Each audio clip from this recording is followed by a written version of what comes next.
சிறப்பு விருந்தினரா வந்து உட்கார்றார். தமிழ்நாட்டில் மிக முக்கியமான ஆளுமை. அவர் சொன்ன ஒரு வார்த்தையை கடத்திட்டு போறேன்.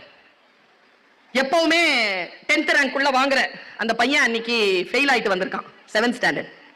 அப்பா சொன்னாராம், எப்பவுமே வாங்கிடுவேடா, என்ன ஃபெயிலு? படிக்கலப்பா.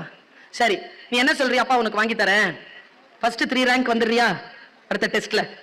ட்ரை பண்றப்பா. ட்ரை பண்ணனா நீ என்ன கேட்கறியா அது உனக்கு தரேன்டா. அப்பா அந்த வயசுல அவர் என்ன கேட்டிருப்பார்? இப்போ அவருக்கு ஒரு 50-55 வயசு இருக்கும். சின்ன வயசுல என்ன கேட்டிருப்பார்?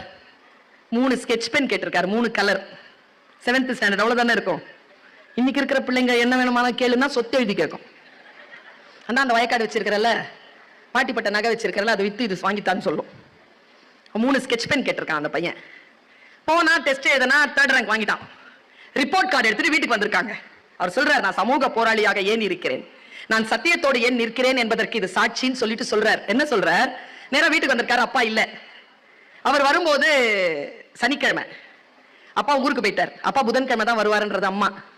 ஞாயிற்றுக்கிழமை வரைக்கும் ரொம்ப சோகமா இருந்தா, வேற வாய்ப்பே இல்லை. அம்மாட்ட போய் காட்டினானா, அம்மா ரிப்போர்ட் கார்டு. ஏண்டா எப்படா வாங்குது? நேத்து காலையில. ஏண்டா காட்டல நீ? அப்பாட்ட காட்டலான்னு இருந்தேம்மா. அப்பா சொன்னாருடா நீ வந்து ரிப்போர்ட் கார்டு வாங்கிட்டு வருவேன்னு. 3rd ரேங்க் வாங்கியிருக்க? அப்பா சொன்னாருடா, வா அப்படின்னு வீட்டுக்கு உள்ள கூட்டிட்டு போய் அப்பாவுடைய கபடை திறந்து 3 ஸ்கெட்ச் பென் உங்ககிட்ட கொடுக்க சொன்னாருடான்னு சொல்லிட்டு எடுத்து கொடுத்தானா அந்த அம்மா. என்ன நம்பிக்கை பாருங்களேன்.